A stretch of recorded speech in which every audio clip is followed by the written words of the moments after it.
Hello guys, magandang araw. May ayuda na naman kaming natanggap guys.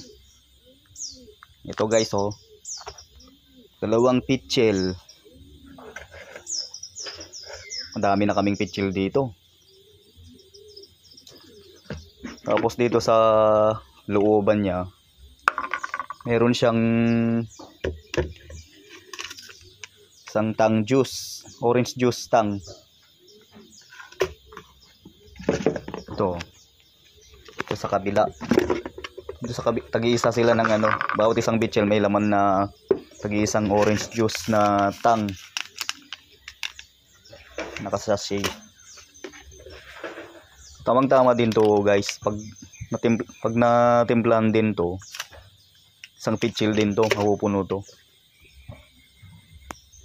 So yan guys. So dito na lang magtatapos guys ang video. Bye.